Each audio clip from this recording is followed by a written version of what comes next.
व्यूहाङ्गिनं ब्रह्मपरं वरेण्यं ध्यायेम कृष्णं कमले क्षणं हरिम् अङ्गे तु वामे प्रसभानुजां मुदा विराजमाना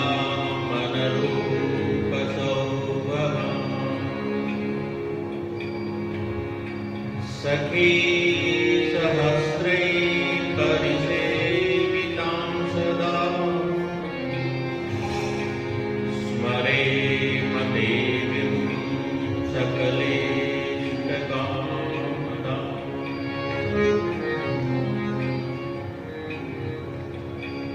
श्रीमते सर्वविद्यानां प्रभवाय सुब्रह्मणे आचार्याय मुनीन्द्राय निम्बार्काय नमो नमः। अज्ञानतिमिरान्धस्य ज्ञानाञ्जनशलाकया चक्षुरुन्मीलितं येन तस्मै श्रीगुरुवे नमः।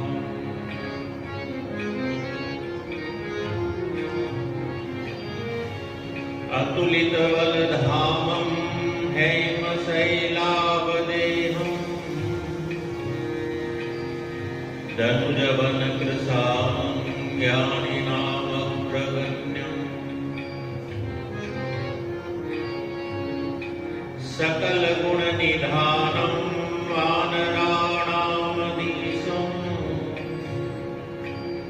रघुपतिप्रियभक्तं वातजातं नमामि।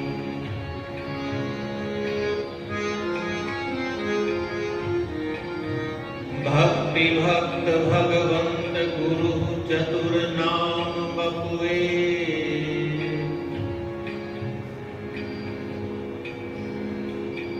इनके पद वंदन किए नासहि विघ्न हरे।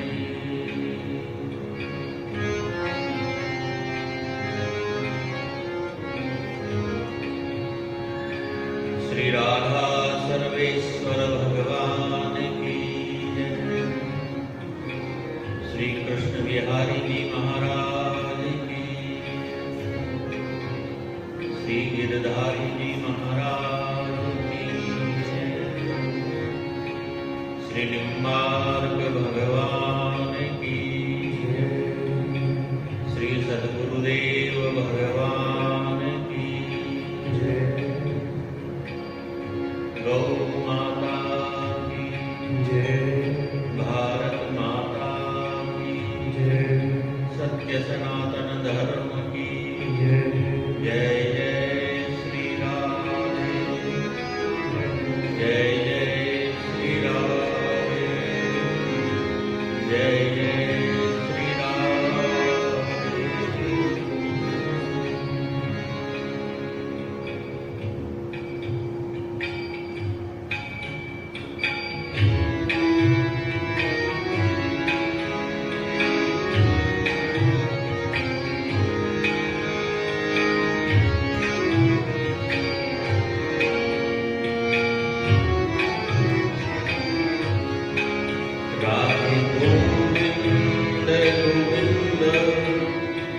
गोपाल नंद लाल राधे गोविंद गोविंद गोपाल नंद लाल राधे गोविंद गोविंद गोपाल नंद लाल राधे गोविंद गोविंद गोपाल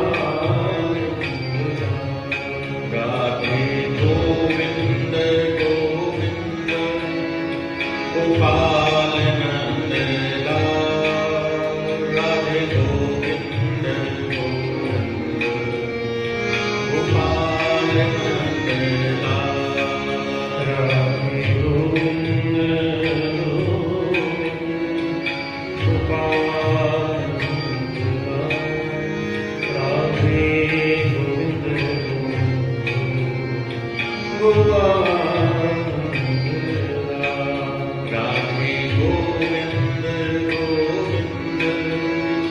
गोपाल नंद लाल राधे गोविंद गोविंद गोपाल नंद लाल राधे गोविंद गोविंद गोपाल नंद लाल राधे गोविंद गोविंद गोपाल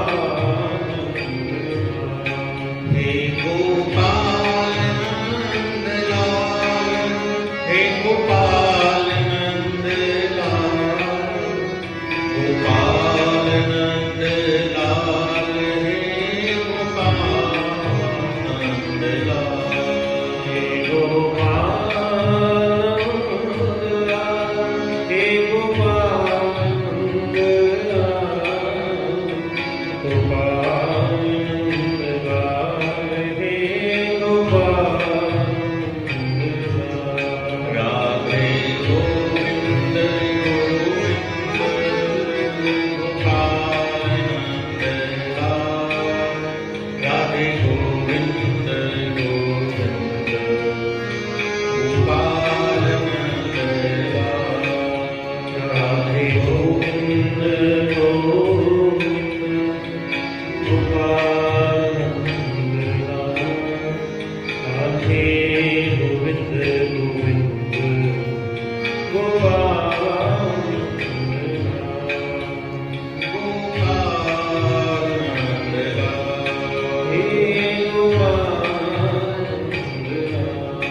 हे गोपाल नंद लाल गोपाल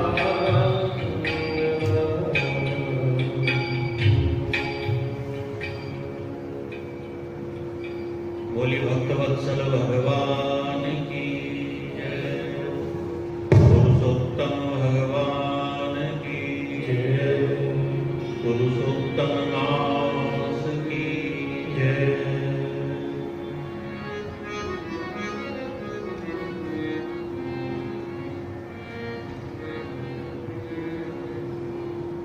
भक्ति भक्त भगवंत गुरु चतुर नाम बहु एक, इनके पद वंदन किए नासहि विघ्न अनेक।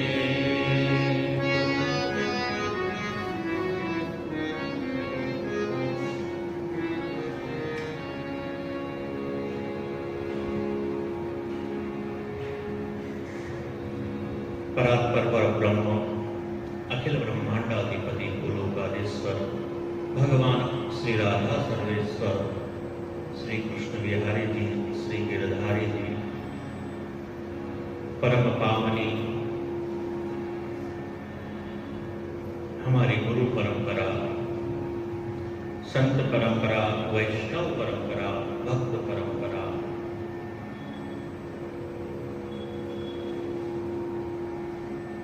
इन सब की कृपा से पुरुषोत्तम मास के इस पावन समय में भगवान पुरुषोत्तम की आराधना के निमित्त भगवान के परम भागवत भक्तों के दिव्य चरित्रों का वह तेज पुंज हमारे भीतर भी प्रकाशित हो, इसी मनोकामना से भक्त चरित्र गाथाओं का श्री नाथाजी दास जी महाराज भक्तमाल ग्रंथ के माध्यम से हम अवलोकन कर रहे हैं। भगवान के चरणार बिंदों में ही अपना सर्वस्व समर्पित करने वाले भक्त, भगवान के दिव्य स्वरूप को अपने हृदय में धारण करने वाले भक्त,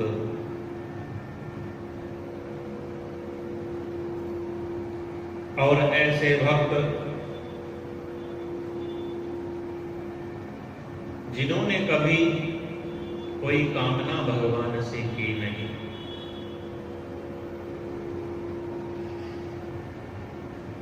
केवल अपने कर्मों का संपादन किया।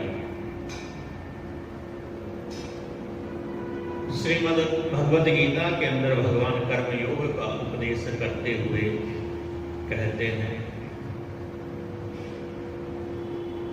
कि कर्मण्येवाधिकारस्ते मा फलेषु कदाचन।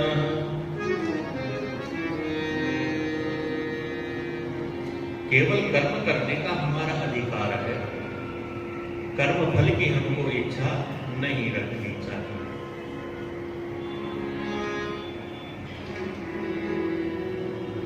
ऐसा भगवान ने कहा। लेकिन कर्म क्या है? कर्म के बारे में भी शास्त्रों के अंदर बताया गया। 3 प्रकार के कर्म होते हैं, कर्म, अकर्म और विकर्म। शास्त्र जो कर्म करने की आज्ञा हमें देते हैं वह कर्म है, जो नहीं करने की आज्ञा देते हैं वह अकर्म है, वह नहीं करना चाहिए। लेकिन जो हमको करना चाहिए वह हम करते नहीं, जो नहीं करना चाहिए वह हम करते हैं, यह भी कर्म, उल्टा हम करते हैं।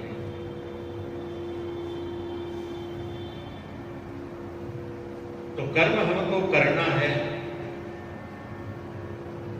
लेकिन कर्म फल की चाह हमको नहीं रखनी है। इस प्रकार के भी भगवान के भक्त हुए जिनका चरित्र अब आता है इस प्रसंग में, जिन्होंने कर्म किया लेकिन इनका जो कर्म ज्ञान है वह थोड़ा न्यून था। इसलिए भगवान ने कृपा की, कभी स्वयं कृपा की, कभी संतों के माध्यम से, कभी नारद जी के माध्यम से कृपा की और इनके उस कर्म मार्ग को परिष्कृत किया, शुद्ध किया। तो इस प्रकार के भक्तों का अब वर्णन प्रारंभ होता है। भगवान का यह संसार तो कर्म प्रधान ही है। कर्मैव साक्षात गुरु ईश्वर प्रभु। यदि कोई ईश्वर है तो वह भी कर्म के अनुसार ही हमें फल देता है। बिना कर्म किए तो ईश्वर भी फल कैसे देगा? तो इस प्रकार के जो भक्तों का वर्णन आया, उन भक्तों के वर्णन में कि प्राचीन बरही सत्यव्रत रघुगण सगर भगीरथ वाल्मीकि मिथिलेश गए जय जय गोविंद पथ रुक्मांगद हरिश्चंद्र भरत दधीची उदारा सुरथ सुधनवा शिविर सुमति अति बलि की दारा नील मोरत ध्वज ताम्रध्वज अलर्क की कीरति रचि हो अंद्री अंबुज पांसु को जन्म जन्म हो जाची।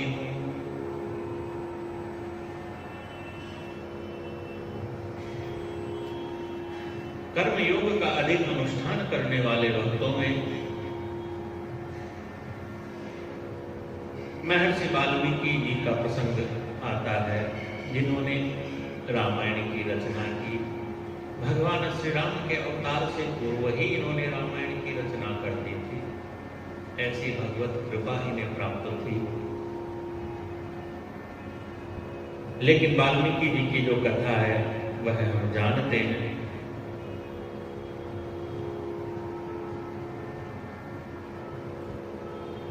अपने परिवार का पालन पोषण करने के लिए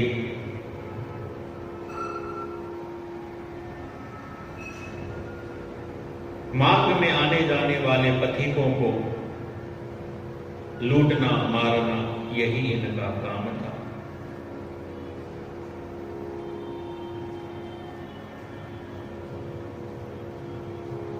यह वाल्मीकि जी वैसे तो ब्राह्मण थे, परंतु भील के द्वारा इनका लालन पालन हुआ। एक भीलनी से ही इनका विवाह हुआ। अब उन्हीं लोगों में रहते तो उन्हीं का जो कर्म है लूटना मारना इत्यादि ये करने लगे।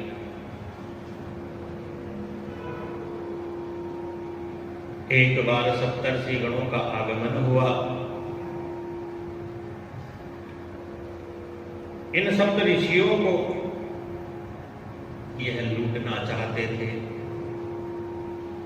भगवान की कृपा से ही इन महात्माओं का आगमन हुआ और उन्हें भगवान की प्रेरणा हुई थी, इसीलिए तो इस मार्ग पर आए। जब लूटने लगे तो इन महात्माओं ने कृपा करके पूछा, तू यह पाप कर्म करता है किसके लिए करता है? तो उत्तर मिला, भाई परिवार के लिए करता हूं। तो क्या तेरा परिवार तेरे इस पाप दंड में जो पाप का फल तुझे मिलेगा उसका भी भागीदार होगा? तो जब परिवारजनों से पूछा तो परिवारजनों ने तो मना कर दिया।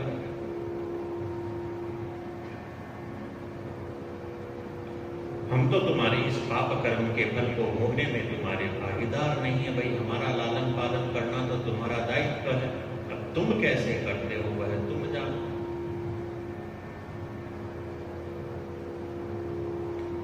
सप्त ऋषियों का दर्शन उनके साथ, सत्संग उनके साथ, वार्तालाप, इन सब का असर ऐसा हुआ कि मन में वैराग्य, मन में विरक्ति जागृत हो गई।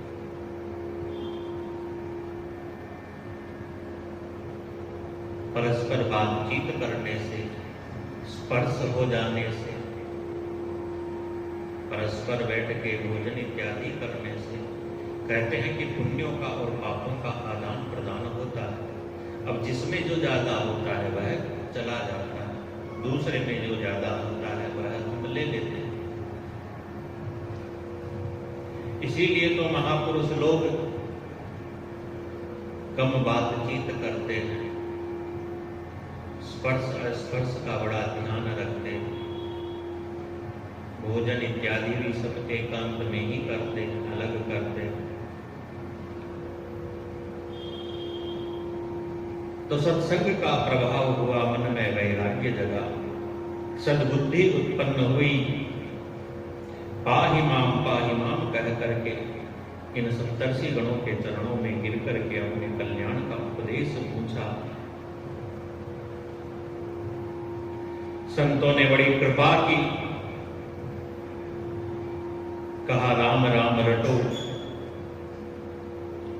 अब तो मुख से राम राम भी नहीं बोला जाता। तो संतों ने कहा चलो राम राम नहीं बोला जाता तो मरा मरा मरा मरा ऐसा रटो।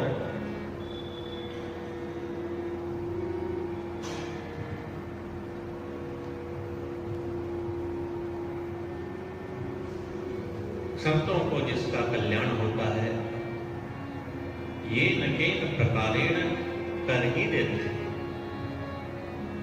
अजामिल का प्रसंग हम सुनते हैं। अजामिल भी ब्राह्मण ही था, लेकिन अपने पद से भ्रष्ट हो गया, अपने कर्मों से पतित हो गया। भगवान का नाम उसे सुहाता तो संतों ने कृपा की, कैसे इसके मुख से भगवान का नाम निकले, तो पुत्र का नाम नारायण रखवा दिया। तो संतों के पास में कोई न कोई उपाय होता ही है। ये न केन प्रकारेण, जिसका उद्धार करवाना चाहते हैं करवा ही देते हैं। तो कहा भाई राम राम नहीं रटा जाता है, तो राम राम राम राम राम राम राम ऐसा बोलो।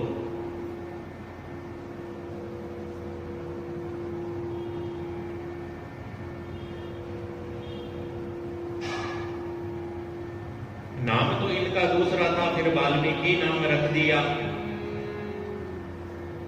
राम नाम की कृपा से, राम नाम के प्रताप से शुद्ध होकर के सिद्ध मुनिंद्र पद इन्होंने प्राप्त किया। उल्टा नाम जपत जग जाना, वाल्मीकि भय ब्रह्म समाना।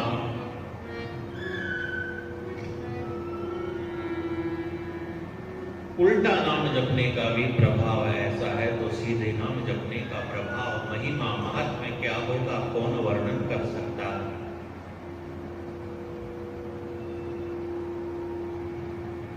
फिर देवर्षि नारद जी और जगत पिता ब्रह्मा जी की कृपा से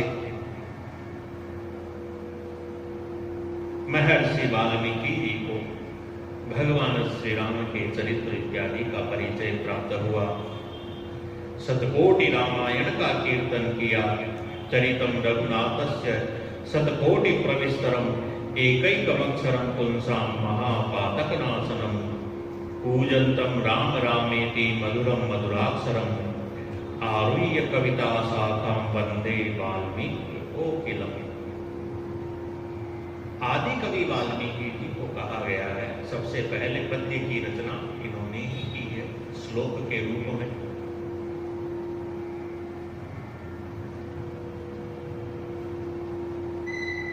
तो सत्संग का प्रभाव, राम नाम के प्रताप के कारण वाल्मीकि जी महाराज इस दिव्यता को प्राप्त करते हैं। रामायण की जिन्होंने रचना की,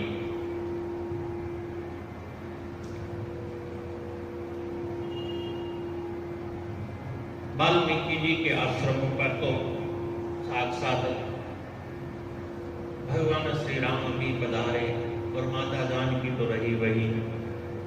भगवान के पुत्र लव और कुश इत्यादि का जन्म, लालन पालन इत्यादि वाल्मीकि जी के आश्रम पर ही हुआ।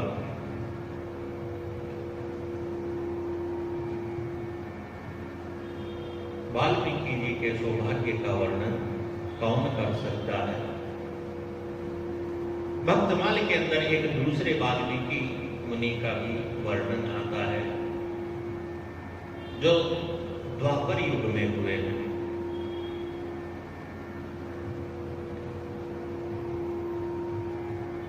यह स्वपच जाति के थे, निम्न जाति के, लेकिन भगवान से बड़ा अनन्य इनका प्रेम था, भगवान की बड़ी भक्ति करते थे।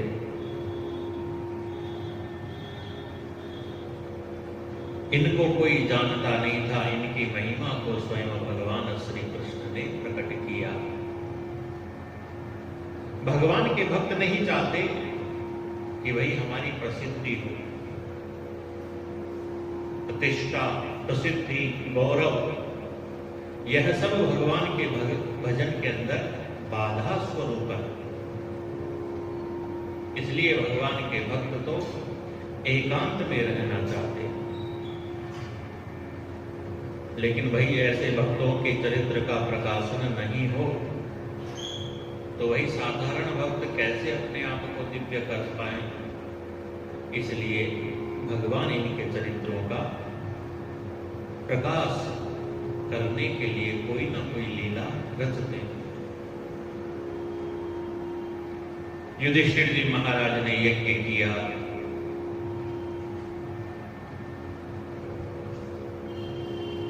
यज्ञ सफल हो इसकी सूचना कैसे प्राप्त हो, यह कैसे पता चले कि मेरा यज्ञ सफल हुआ है। तो भगवान श्री कृष्ण ने कहा कि भाई यह शंख है,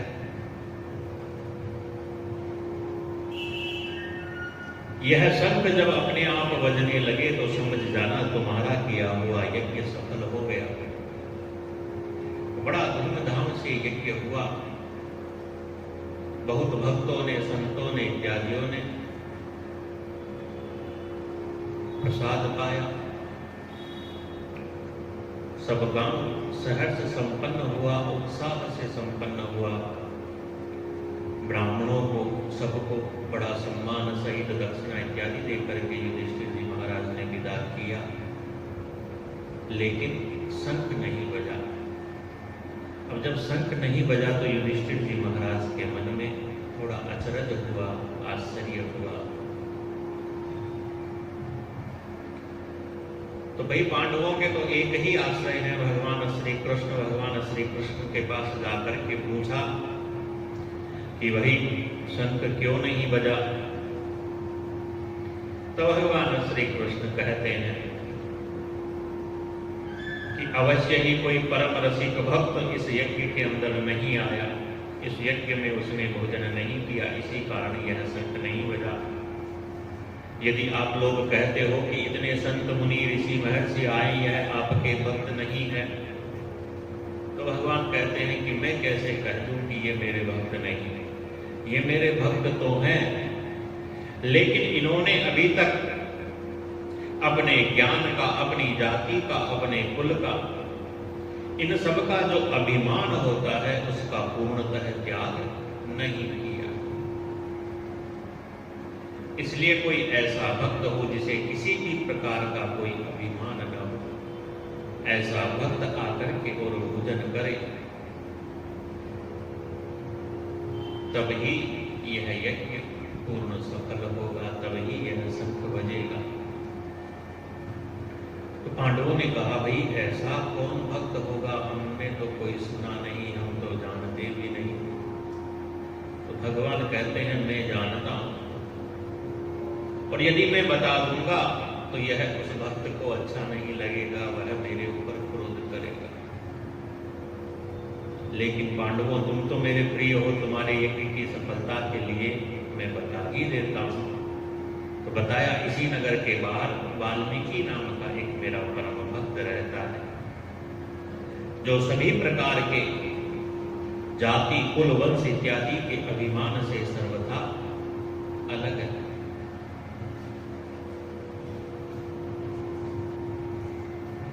पांडव लोग गए, भीम और अर्जुन जाकर के बड़ी नम्रता से उन्हें निवेदन किया। वह भक्त समझ गए कि भगवान ने ही इन्हें बताया होगा, क्योंकि पांडवों के तो प्रिय है भगवान। संकोच अवस्थाना स्वीकार किया। इधर भगवान ने द्रौपदी जी से कहा, आज तुम्हारी पाक कला की और परीक्षा है, तुम्हें क्या क्या बनाना आता है। भोजन के अंदर सभी प्रकार के और भोज्य पदार्थ जो होते हैं, व्यंजन होते हैं, बड़े प्रेम से बनाओ। दूसरे दिन प्रातः काल स्वयं युधिष्ठिर जी जाकर के लेकर के आते हैं भक्तराज वाल्मीकि को। संकोचवश भक्तराज वाल्मीकि घर के द्वार के बाहर चबूतरा जैसा होता है तो वहीं पर रुक जाते हैं, कहते हैं मैं यहीं बैठता हूं, तुम यहीं मुझे भोजन करा दो। युधिष्ठिर जी नहीं मानते, बड़ा अनुनय करके पाकशाला में ही जो रसोई होती है वही समीप में उनका आसन लगा करके और उन्हें भोजन परोसते हैं। अनेक प्रकार के व्यंजन, भोजन सामग्रियां द्रौपदी जी ने बनाई। एक सुंदर थाल के अंदर सब अलग अलग भगवान के भोग लगाया हुआ और प्रसाद के रूप में उन भक्तराज वाल्मीकि के सामने वह थाल उपस्थित हुआ। भक्तराज वाल्मीकि ने क्या किया कि भाई सारे के सारे जो वह भोजन के पदार्थ थे सबको ही परस्पर मिला लिया और मिला करके उसका भोजन करने लगे।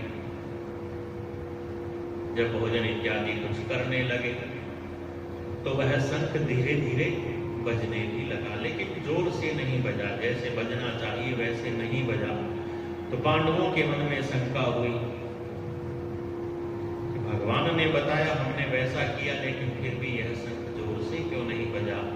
तो फिर भगवान से पूछा तो भगवान ने कहा भाई इसका कारण तो द्रौपदी से पूछो। द्रौपदी से जाकर के पूछा तो द्रौपदी कहते हैं अरे भाई यह कैसे भक्त है,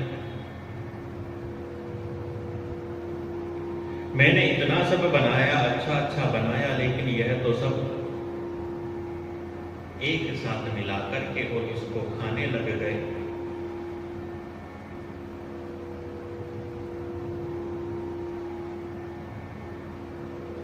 भगवान ने द्रौपदी के मन की बात को सबके सम्मुख प्रकट करा दिया। भाई मैंने इतनी मेहनत करके बनाया, लेकिन यह तो निम्न जाति का है, कभी देखा नहीं इतना भोजन, इतने पदार्थ, या खाने का तरीका नहीं आता इसलिए मिला करके खा रहा है। तो ऐसा मन में आया जिस कारण शंख अच्छी तरह से नहीं बजा।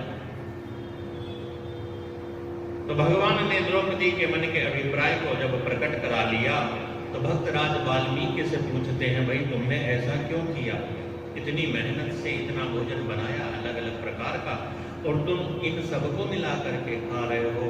तो बड़ा ही सुंदर उत्तर भक्तराज वाल्मीकि ने दिया। भक्तराज वाल्मीकि कहते हैं प्रभु इन सब भोजन पदार्थों का भोग सबसे पहले आपको लगा, सबसे पहले आपने पाया, तो यह प्रसाद हो गया। अब जब यह प्रसाद हो गया तो फिर इन्हें अलग अलग और मैं पाऊं, इनमें स्वाद की मैं अलग अलग कल्पना भी करूंगा। तो प्रसाद के प्रति दुर्बुद्धि हो जाएगी। भाई प्रसाद तो प्रसाद होता है, एक जैसा यह भी प्रसाद वह भी प्रसाद, तो वह तो प्रसाद हो गया। अब मैं अलग अलग पाऊंगा तो यह अच्छा या यह बुरा, मेरी दृष्टि में तो है यह है नहीं, क्योंकि मेरे लिए तो सब प्रसाद ही है। तो इसलिए सबको मिला करके और प्रसाद के भाव से ही मैं पा रहा हूं। यदि अलग अलग इनको खाऊंगा तो प्रसाद का भाव जाता रहेगा। यह बात जब पांडवों ने, द्रौपदी इत्यादि ने सुनी, सबको बड़ा आश्चर्य हुआ, कैसा उत्तम भाव है। भाई हमारा जीवन भी ऐसा होना चाहिए। हमें केवल जीवन जीने के लिए भोजन करना चाहिए, भोजन करने के लिए जीवन नहीं जीना, खाने के लिए नहीं जीना, केवल जीने के लिए ही हमको खाना। और भोजन का स्वाद है भी कहां तक, केवल हमारी जिह्वा तक भोजन का स्वाद है। जिह्वा के नीचे तो कोई स्वाद नहीं है।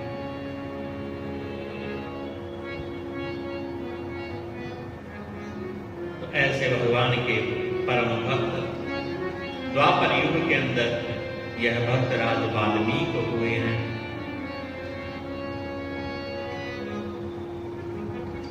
भक्तों की इसी परंपरा में वर्णन आता है राजा प्राचीन बरही का, जिनकी कथा का भागवत महापुराण के अंदर वर्णन आता है। बड़े कर्म करते थे, यज्ञ कर्म करते थे, इतने यज्ञ किए कि सारी पृथ्वी यज्ञ कर्म में प्रयुक्त होने वाले बरही यानी कुशाओं से ढक गई, इसलिए इनका नाम प्राचीन बरही हो गया। नारद जी ने आकर के एक बार इन्हें बोध कराया, राजा क्या कर रहे हो,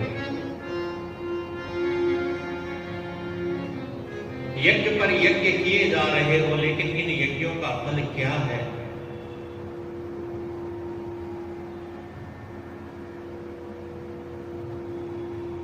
हमारा धर्म जो है, यह हमारा धर्म कैसा है, इस बात को हम नहीं जानते हैं पूर्णतः। इसलिए धर्म के पालन में हमसे त्रुटि हो जाती है, और जो दूसरे लोग हैं विधर्मी लोग, वह हमारे धर्म का उपहास करने लगते हैं।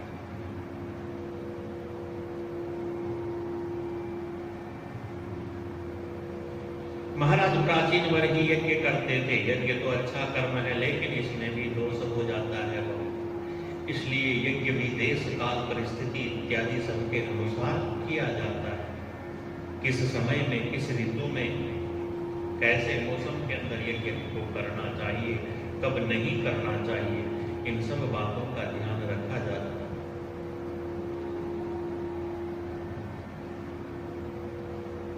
यज्ञ कर्म करो, कोई विशेष संकल्प हो, विशेष मनोकामना हो, उसकी पूर्ति के लिए फिर विशेष रूप से कर्म किया जाता है। बस यूं ही साधारणतः यज्ञ पर यज्ञ कर रहे हैं, यज्ञ पर यज्ञ कर रहे हैं, तो यह अच्छा भी नहीं बताया है।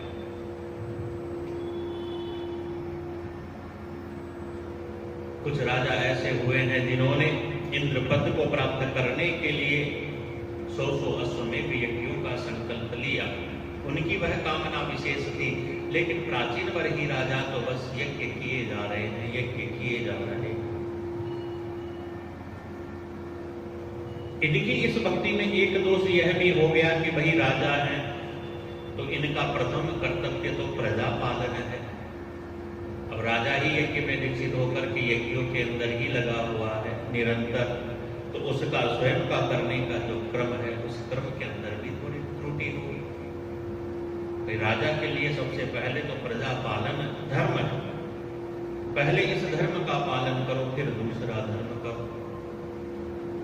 तो नारद जी ने आकर के समझाया, बताया, दिखाया, देखो राजा, तुम्हारे इन यज्ञों में अनेक प्रकार से जीवों की हत्या हुई, यह सब तुम्हारा प्रारब्ध बना है, यह सब फल तुम्हें भोगना पड़ेगा।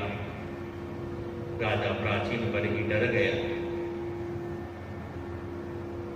नारद जी से अपने मुक्ति का उपाय पूछने लगा, तो नारद जी ने पुरंजनोपाख्यान इत्यादि के द्वारा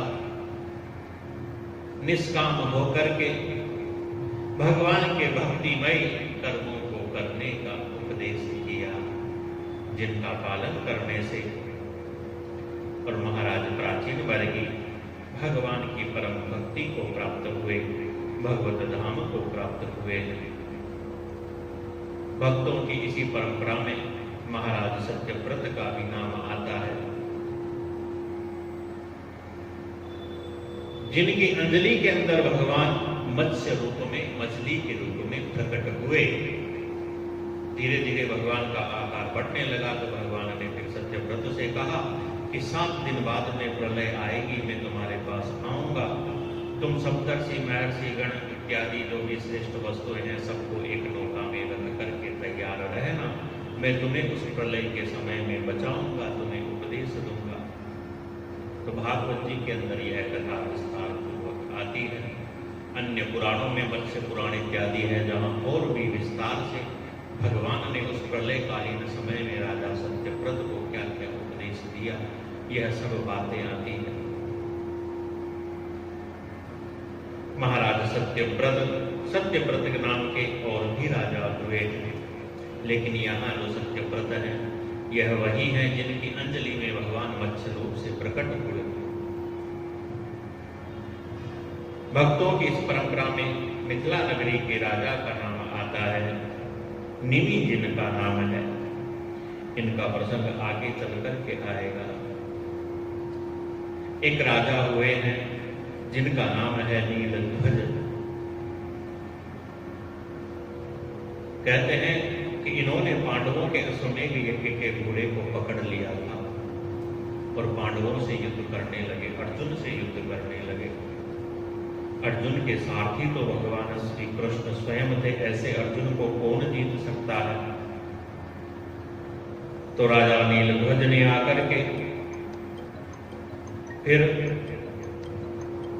अपने पिता से प्रार्थना की,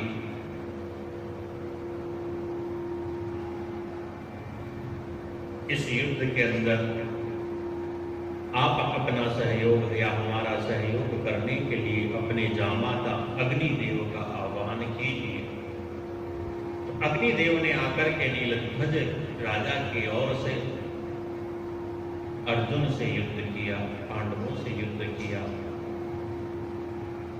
अग्निदेव को शांत करने के लिए अर्जुन ने वारुणास्त्र चलाना चाहता था, तो भगवान ने रोक दिया। भाई जल से तो अग्नि पूर्णतः नष्ट हो जाती है। भगवान ने कहा, नहीं अर्जुन, ऐसा मत करो, तुम एक काम करो, वैष्णवास्त्र का संधान करो, अग्निदेव को शीतल करो।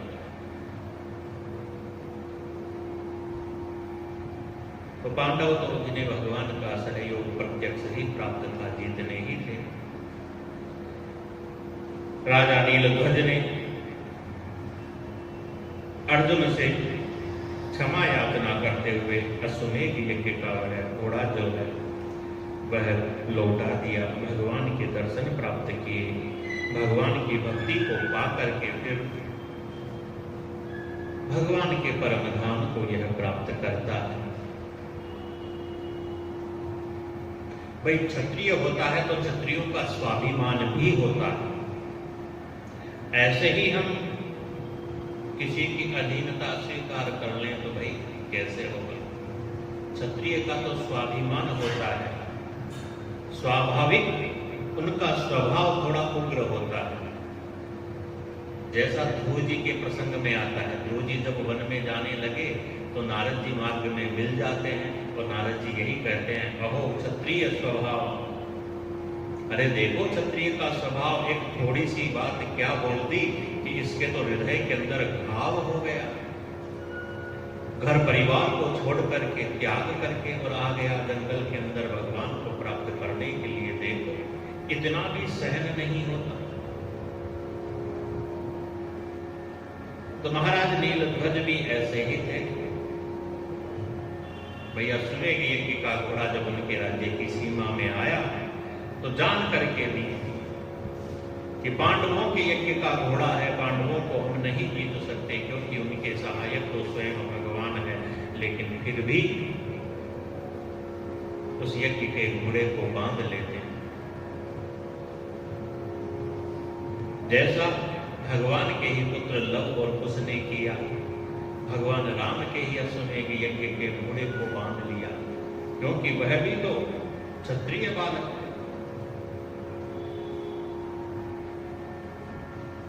क्षत्रिय बालक का इतना स्वाभिमान होना, अपना कर्म वह कर रहे थे। तो ऐसे ही भक्तों का प्रसंग चल रहा है जो अपने कर्मों का पालन करते हैं। अब उनमें कुछ त्रुटि, कुछ दोष रह गया तो उसे भगवान अपनी कृपा से पूर्ण करके इन सब का उद्धार कर देते हैं।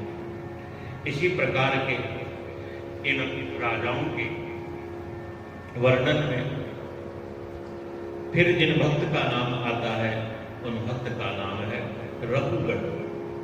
सिंधु सोवीर देश का राजा रघुगण अपने आप को बड़ा पंडित मानने वाला, पालकी में बैठ करके कपिल भगवान के आश्रम पर उनके दर्शन की इच्छा से जा रहा था। मार्ग के अंदर एक मजदूर कम पड़ गया तो सैनिक लोग खोजने लगे। जड़ भरत जी महाराज मिल गए। जड़ भरत जी भगवान के बड़े भक्त थे। इस प्रकार से भूमि को देख करके चलते थे कि कोई जीव जंतु मेरे पांव के नीचे ना दब जाए। तो जब ऐसी चाल से चलेंगे पालकी उठाने वाला व्यक्ति, तो भाई पालकी में बैठने वाले को तो कष्ट होगा ही होगा, उसको तो झटका लगेगा। तो रघुगण राजा ने जब कुछ दुर्वचन कहे तब जड़ भरत जी महाराज ने रघुगण राजा को उपदेश दिया।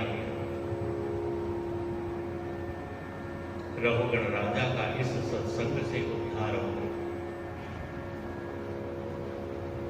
वास्तव में आत्मज्ञान की प्राप्ति के लिए ही जा रहा था, भगवान ने मार्ग में ही इसका कल्याण कर दिया। जो भक्ति के मार्ग की ओर एक भी पांव अपना बढ़ाने की इच्छा भी करता है, भगवान उसके लिए अनुकूलताएं उत्पन्न कर देते हैं।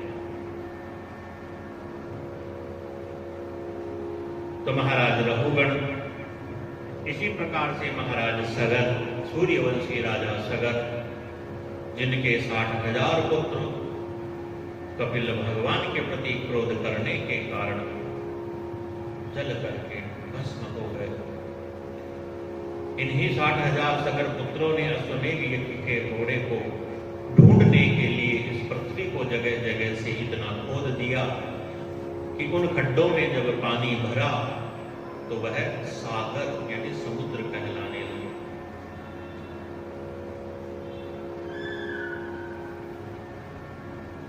महाराज सगर के 2 रानियां थी। एक रानी से 60,000 पुत्र थे और एक रानी से जो पुत्र हुआ असमंजस जिसका नाम था। यह कोई पूर्व जन्म का योगी था। राजकाज में इनका मन नहीं लगता था। तो महाराज सगर ने ही उसे देश निकाला दे दिया। असमंजस के पुत्र अंशुमान हुए। अंशुमान ने कपिल भगवान को प्रसन्न किया। अपने पूर्वजों की मुक्ति के लिए जब पूछा तो कहा गंगा जी के स्पर्श से इनकी मुक्ति हो सकती है।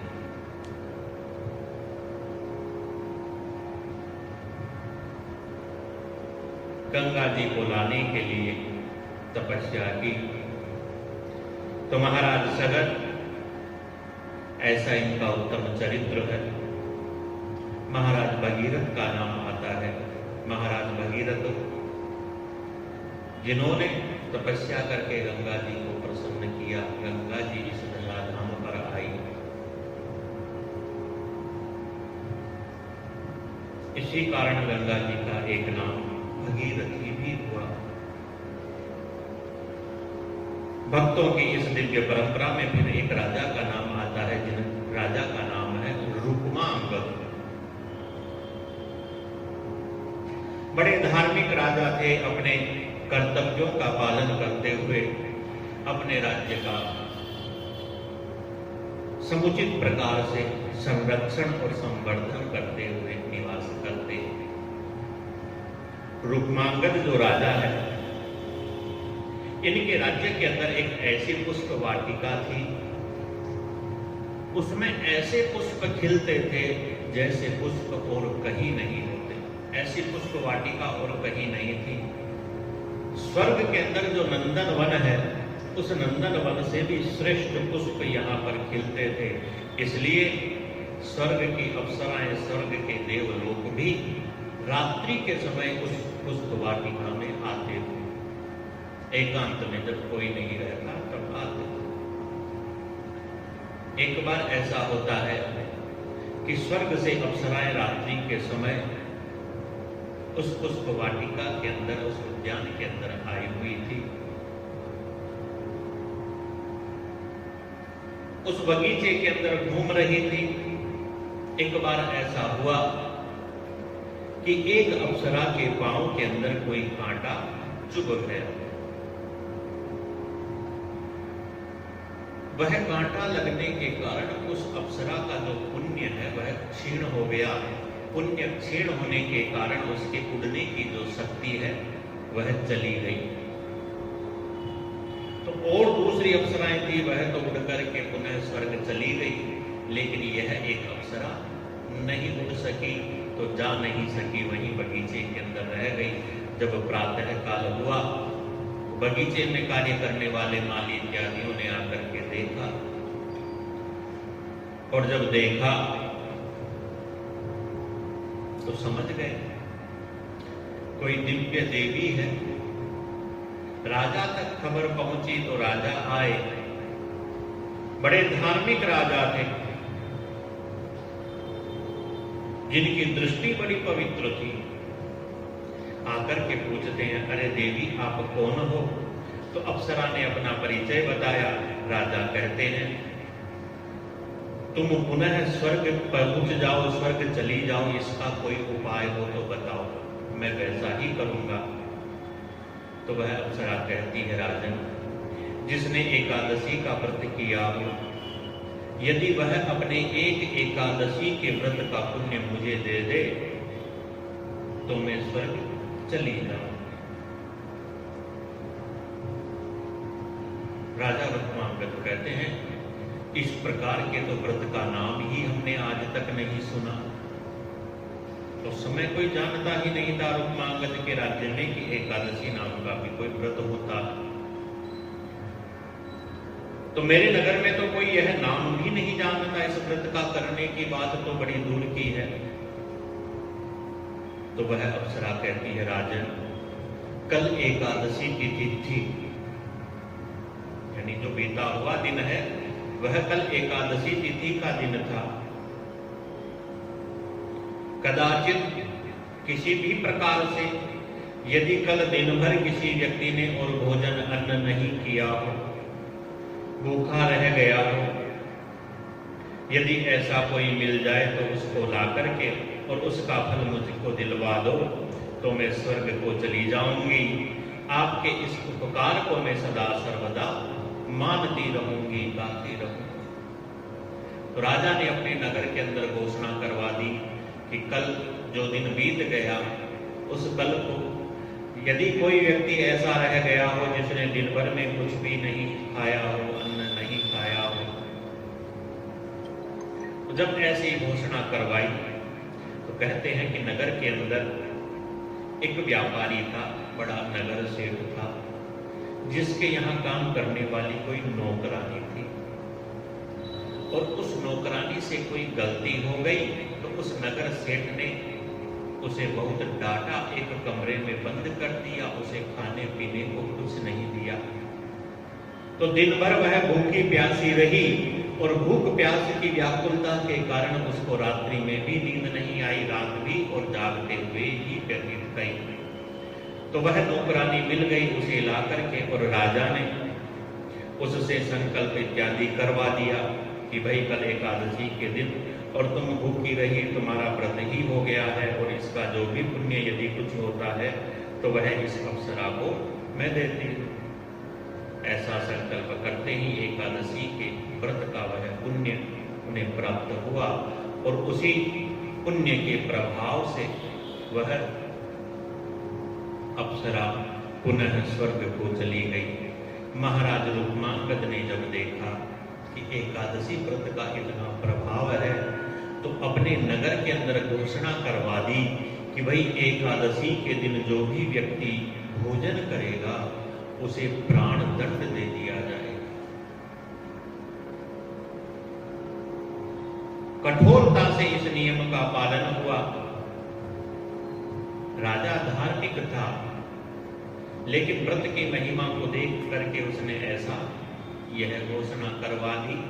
प्रजा अनुकूल थी, प्रजाजन राजा के इस नियम का पालन करते हुए एकादशी व्रत का पालन करने लगे। सब भगवान नाम का कीर्तन इत्यादि में तत्पर रहते, जागरण इत्यादि करते। सारा का सारा नगर इस प्रकार की भाव भक्ति से ओतप्रोत हो गया। तो अंत में सबके सब नगरवासी मुक्त रूप होकर के भगवत धाम को प्राप्त होते हैं। ऐसा महाराज रुक्मांगद का चरित्र है। इसी प्रसंग के अंदर महाराज रुक्मांगद की पुत्री का भी प्रसंग आता है। महाराज रुक्मांगद की पुत्री, जिनका विवाह किसी राजकुमार के साथ में हुआ,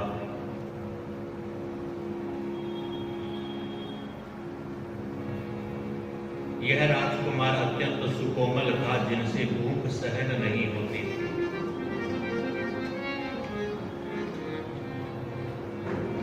एक बार ऐसा हुआ कि महाराज रुक्मांगद की पुत्री अपने पिता के राज्य में आई हुई थी, और उसी समय उनका वह जामाता, उनका वह जवाई राजकुमार भी आ गया।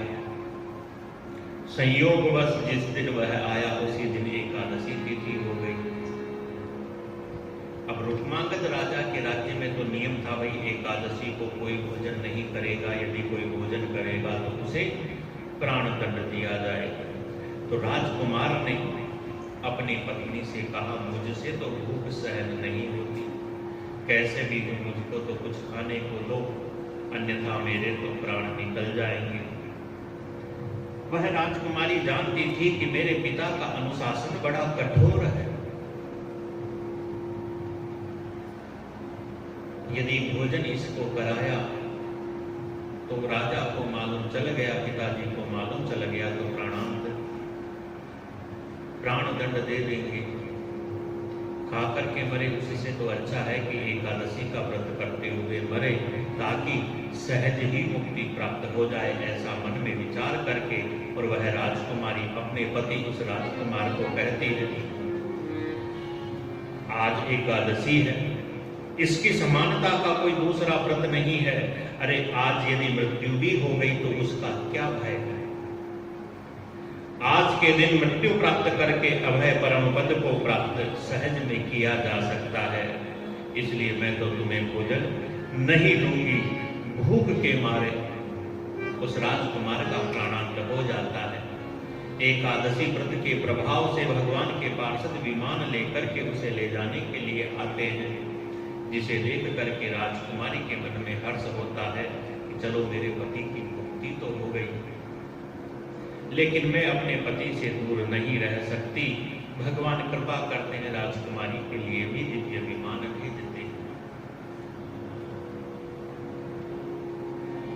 पति पत्नी दोनों ही विमान के अंदर बैठ करके भगवान के दिव्य धाम को प्राप्त करते हैं। ऐसी कथा का वर्णन है, लेकिन इसका मतलब यह नहीं है कि वही व्रत किया और व्रत वाले दिन मर गए तो मुक्ति मिल गई। एकादशी का व्रत करना भक्ति का ही एक स्वरूप है, और भक्ति करने से सुख मिलता है। सुख किसमें है? हम लोग बोलते हैं ना कि भाई भगवान करे सारे झंझट छूट जाए, तो सबसे बड़ा झंझट तो यह मानव शरीर ही है। जन्म मृत्यु से बड़ा कोई झंझट नहीं है, मुक्ति मिल जाए यही सबसे बड़ा सुख है। मुक्ति किससे मिलेगी?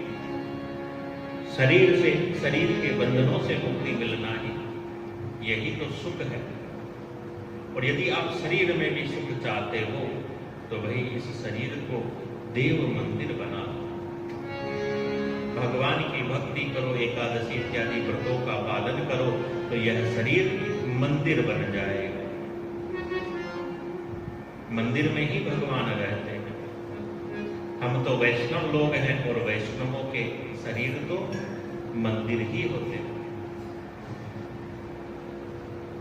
जैसे आप लोग देखते होंगे कि सड़क के किनारे जो वृक्ष रहते हैं ना, सड़क के किनारे में जो वृक्ष रहते हैं, यह सब वृक्ष सरकारी वृक्ष होते हैं।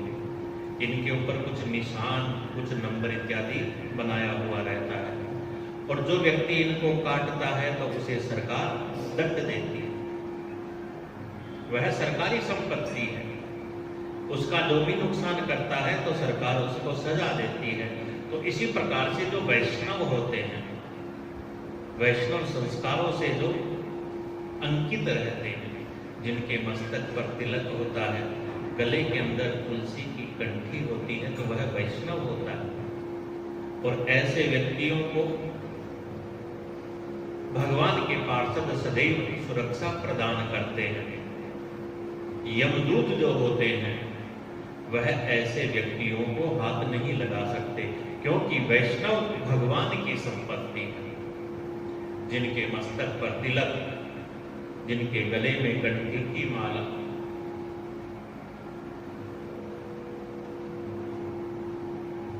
ऐसे व्यक्तियों के तो स्वप्न में भी यमदूत नहीं आ सकते। ऐसा भागवत जी में अजामिल प्रसंग में वर्णन आता है। तो ऐसे जो वैष्णव होते हैं, तो वैष्णवों के लिए परम धन तो एकादशी व्रत, भगवान नाम संकीर्तन, यही सब होता है। तो महाराज रुक्मांगद और महाराज रुक्मांगद की पुत्री की कथा भक्तों की इस परंपरा के अंदर बताई गई है। इसी प्रकार से इस भक्त परंपरा के अंदर महाराज हरिश्चंद्र का नाम आता है। दुख रहित मन से जिन्होंने विश्वामित्र जी को अपना संपूर्ण राज्य दे दिया।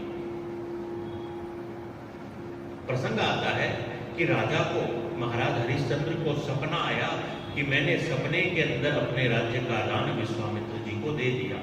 अब विश्वामित्र जी तो योगी थे, ब्रह्मर्षि बने, राजर्षि भी थे। उन्होंने महाराज हरिश्चंद्र के उस स्वप्न को जान लिया अपने योग बल से, अपनी तपस्या के प्रभाव से। तो प्रातः काल ही उठ करके आ गए और आकर के राजा हरिश्चंद्र से कहा, राजन, तुमने तो यह राज्य मुझे दान कर दिया, इसलिए अब तुम मेरे राज्य में नहीं रह सकते। दान दिया है तो दान के साथ दक्षिणा दो, और दक्षिणा में मैं तो इतना धन दूंगा। तो राजा ने अपने कोषाध्यक्ष को कहा कि भाई इनको इतना धन भी दक्षिणा के रूप में दो। विश्वामित्र जी ने कहा, नहीं राजन, राज्य के साथ राज्य का खजाना कोष भी मेरा हो गया। यदि तुम्हारा अपना कुछ हो तो ला करके दो, अन्यथा मेरे राज्य से बाहर निकल जाओ। हरिश्चंद्र के मन में बड़ी शंका हो गई, भाई इनके राज्य इनका हो गया और इनके राज्य से बाहर निकलूं तो जाऊं कहां? सारी की सारी पृथ्वी पर ही तो यह पूरा राज्य है। तो गुरु वशिष्ठ जी के पास में गए। वशिष्ठ जी ने कहा, राजन, यह सारी की सारी पृथ्वी तुम्हारा राज्य थी और यह सब अब तुमने दान में दे भी दिया है, इसलिए इस पर तुम्हारा कोई अधिकार नहीं। लेकिन फिर भी एक देश है, एक क्षेत्र है, जो क्षेत्र काशी का क्षेत्र है। इस काशी के राजा तो भगवान विश्वनाथ हैं, यह विश्वनाथ की पुरी है। किसी प्राकृत राज्य के मध्य में यह भूभाग नहीं आता। अडिग रहे तो भगवान ने प्रसन्न होकर के पुनः सारी की सारी व्यवस्थाएं पूर्ववत ही कर दी। विश्वामित्र जी ने आकर के महाराज हरिश्चंद्र का राज्य उन्हें लौटा दिया। कहा, राजन, तुम मेरे आदेश को मान करके अपने इस राज्य का पूर्ववत पालन करो। महाराज हरिश्चंद्र का यह प्रसंग हुआ। भक्तों की इस परंपरा में सुधन्वा नाम के एक भक्त का वर्णन आता है। यह यदुवंशी है। सुधन्वा और सुरत यह दो भाई हैं। चंपकपुरी के राजा हंसध्वज के यह पुत्र है। अन्यत्र महाराज नीलध्वज के पुत्र भी इन्हें और लिखा गया है। नीलध्वज वही नीलध्वज है जिन्होंने अश्वमेघ यज्ञ के घोड़े, पांडवों के अश्वमेघ यज्ञ के घोड़े को बांध लिया और अर्जुन से युद्ध किया।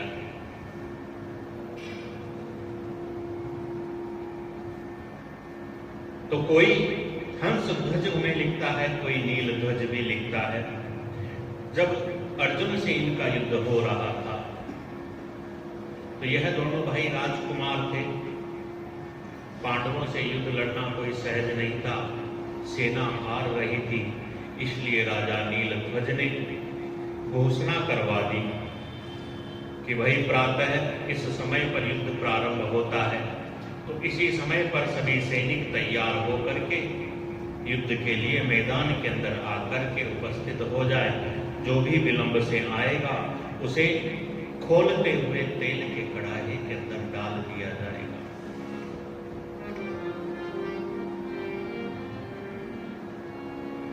राजा ने ऐसी घोषणा करवा दी और दूसरे दिन प्रातः काल किसी कारणवश यह राजा का बेटा सुधन्वा ही लेट हो जाता है, विलंब से पहुंचता है। विलंब होने का कारण कोई प्रमाद नहीं था, भगवान की सेवा पूजा इत्यादि के कारण ही इसे विलंब हो गया।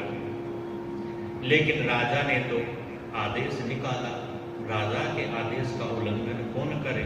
तो राजा के आदेश को मानते हुए सुधन्वा ने अग्नि के ऊपर खोलते हुए तेल के कड़ाह के अंदर छलांग लगा दी। लेकिन वह गरम गरम तेल भी इनका कुछ बिगाड़ नहीं पाया। कहते हैं कि उस राजा के दो सैनिक थे, बड़े चापलूस जैसे थे। उन्होंने चापलूसी करके राजा को बहुत भड़काया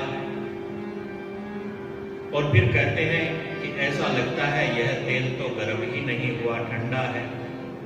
तो राजा ने स्वयं एक नारियल उस तेल के अंदर डाला, तो तेल के कड़ाह में डालते ही वह नारियल बड़ा भयंकर शब्द करता हुआ फट जाता है 2 टुकड़े होकर के, और वह जो 2 चापलूस सैनिक थे उन्हीं के सिर में जाके लगता है, उनका प्राणांत हो जाता है। सुधनवा जी का कुछ नहीं बिगड़ता। भगवान की भक्ति का ऐसा प्रताप है। जैसे भगवान ने भक्तराज प्रहलाद की रक्षा की थी अग्नि में, वैसे ही और भगवान ने सुधनवा को भी अग्नि के ताप से बचाया। जैसे भगवान ग्वाल बालों की रक्षा करने के लिए अग्नि का पान कर जाते हैं, वैसे ही भगवान ने अपने सुधनवा भक्त की रक्षा करने के लिए उस गर्म तेल के समस्त ताप का हरण कर लिया। अन्य को वह गर्म लगता है, लेकिन भगवान के भक्त सुधनवा के लिए तो वह शीतल जल के समान हो गया। भक्तों की इसी परंपरा के अंदर महाराज शिवी का वर्णन आता है। जब भी कहीं दानियों की चर्चा होती है, दान देने वालों की चर्चा होती है, तो महाराज शिवी का नाम सबसे पहले।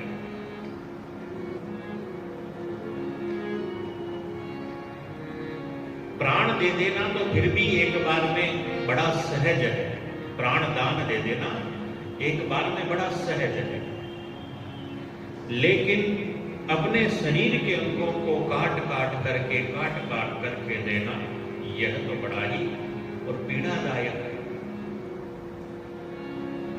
महाराज शिवी का ऐसा ही प्रसंग है। इंद्रबाज पक्षी का रूप बना करके और अग्निदेव को कबूतर बना करके महाराज शिवी के इस दान धर्म की परीक्षा लेने के लिए आ जाते हैं। भगवान की बनाई हुई इस सृष्टि के अंदर ऐसा ही नियम है कि जीवो जीवस्य भोजनम, जो मांसाहारी जीव है वह दूसरे जीवों को खा करके, बड़े जीव छोटे जीवों को खा करके अपना जीवन निर्वाह करते हैं। तो यह बाज पक्षी के रूप में इंद्र अग्निदेव को कबूतर बना करके उस पर झपटता हुआ राजा शिवी की सभा के मध्य पहुंच गया। महाराज शिवी को कबूतर के ऊपर दया आई, कहा इसको छोड़ दे, इसके जितने भार का मांस मैं अपने शरीर का काट करके दे देता हूं। तो तुला मंगवाया, तोल करके देने लगे। महाराज शिवी अपने शरीर के मांस को काट काट करके तुला में रखते गए, लेकिन वह कबूतर भारी था।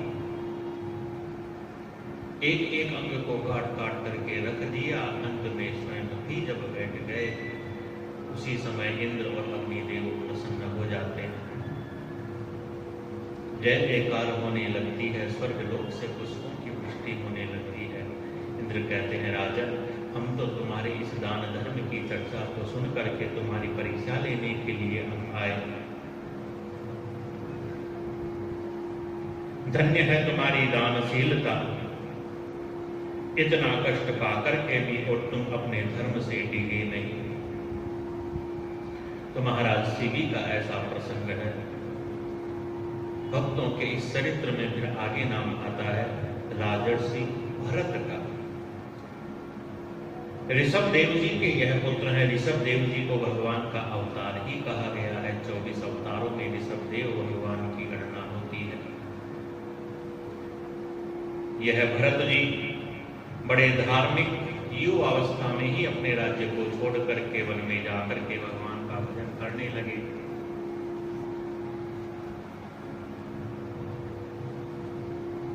भागवत जी के अंदर इनकी कथा विस्तार पूर्वक है, हम लोगों ने अनेक बार सुनी है।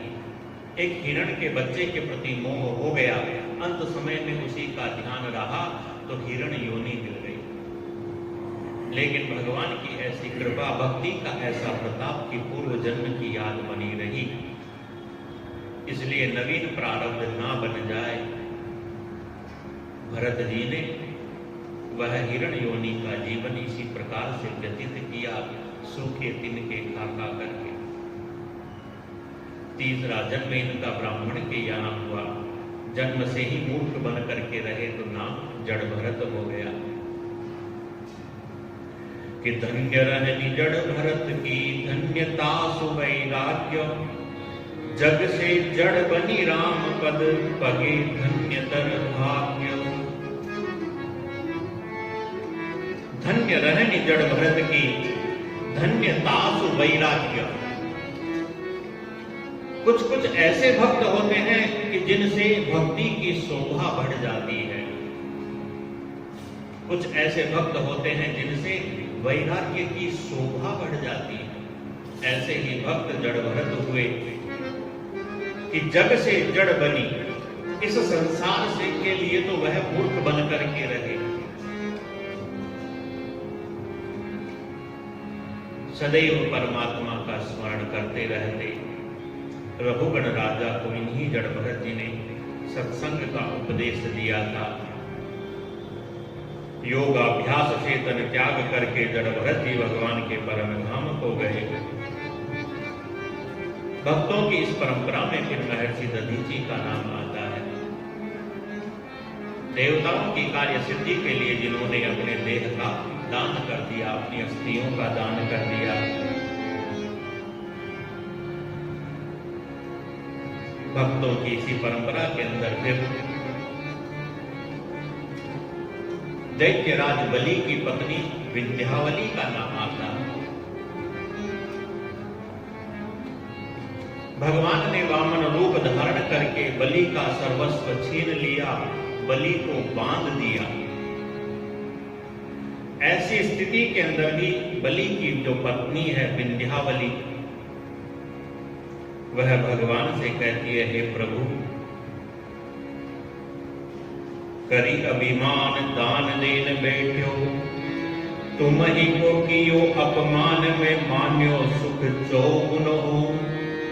त्रिभुवन छीन लिए दिए वैरी देवतान, प्राण मात्र रहे हरि आन्यो नहीं औगुनो।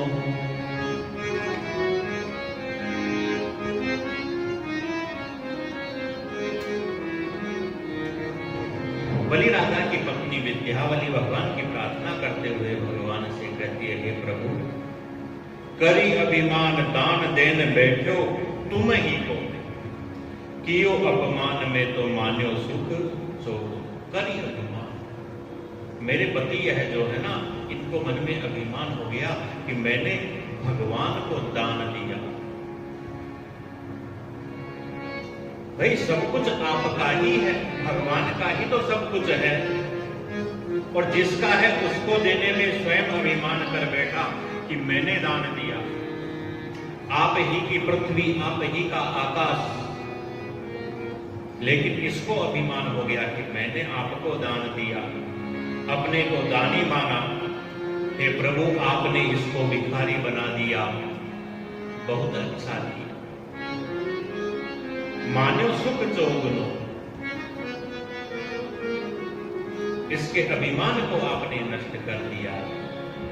मुझे बड़ी प्रसन्नता है, आपने इनका अभिमान छुड़ाया, मुझे बहुत यह सुख हुआ। इस सुखा यह सब छीन करके आपने इनके शत्रु देवताओं को सब दे डाला, केवल प्राण मात्र इनके रह गए।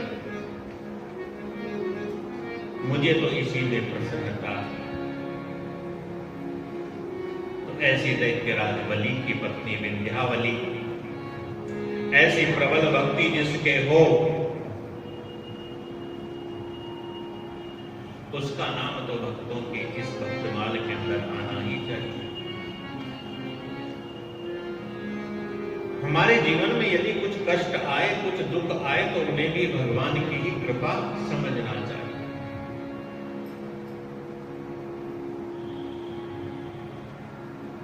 ऐसी दैत्यराज बलि की पत्नी विंध्यावली का चरित्र है। महाराज मोरध्वज की कथा फिर आती है। महाराज मोरध्वज बड़ी उत्तम इनकी कथा है। अर्जुन के अभिमान को दूर करने के लिए और भगवान श्री कृष्ण ने स्वयं इस कथा को प्रकाशित किया है। अर्जुन के मन में अभिमान हो गया था, मैं भगवान का परम भक्त हूं, परम सखा हूं। तो भगवान ने अर्जुन के अभिमान को नष्ट करने के लिए फिर बड़ी अद्भुत लीला करी। अर्जुन के मन की बात को जान करके भगवान ने मन में विचार किया, मैंने इसे अपना सख्य भाव दिया, इसने अभिमान कर लिया, यह अभिमान इसके लिए रोग जैसा है और इस रोग को जितनी जल्दी दूर कर दिया जाए उतना अच्छा है। ऐसा विचार करके भगवान ने अर्जुन से कहा, अर्जुन मेरा एक भक्त है, समीप में रहता है, चलो मैं तुम्हें मिला करके लाता हूं। तुम एक ब्राह्मण बालक का रूप बना लो और मैं एक वृद्ध ब्राह्मण का रूप बना लेता हूं। तो ब्राह्मण बनकर के भगवान गए, मोर ध्वज राजा के द्वार पर पहुंचे। द्वार पर जो प्रतिहारी जो सैनिक थे उनसे कहा कि जाओ और जाकर के राजा से कहो हम ब्राह्मण बड़ी दूर से आए, हमारी मनोकामना पूरी कर। सैनिकों ने अंदर जाकर के राजा मोरध्वज से कहा, तो राजा मोरध्वज भगवान की पूजा कर रहे थे, तो उन्होंने कहा थोड़ी देर में मैं अपनी पूजा करके और उपस्थित होता हूं, तुम उन्हें सम्मान पूर्वक बैठाए रहो। सैनिक ने आकर के यह बात कही, ब्राह्मण कुपित होकर के जाने लगे, जोर से बोला, आवाज मोरध्वज राजा के कानों में पड़ी तो तुरंत दौड़ करके आकर के ब्राह्मणों के चरणों को पकड़ लिया, बड़ा अनुनय विनय करके राजी किया।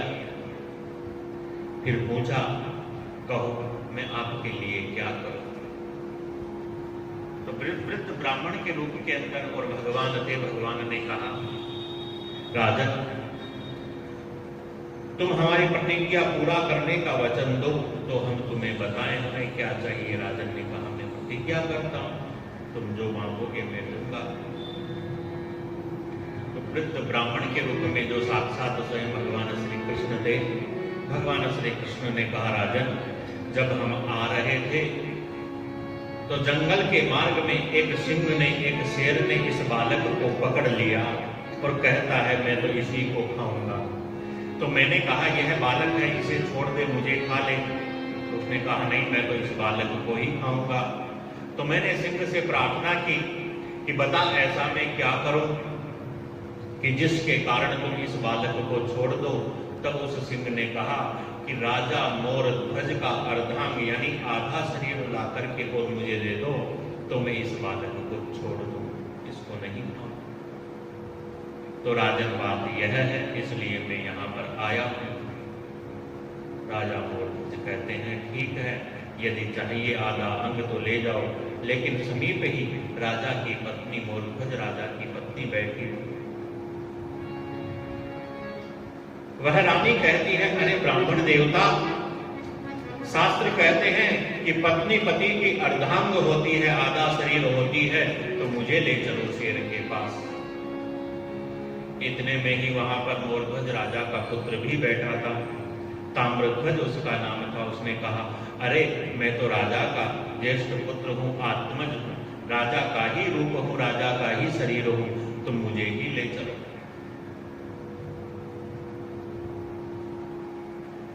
पति पत्नी पुत्र तीनों सहर्ष तैयार। ऐसी जब स्थिति देखी अर्जुन को तो बड़ा आश्चर्य हुआ,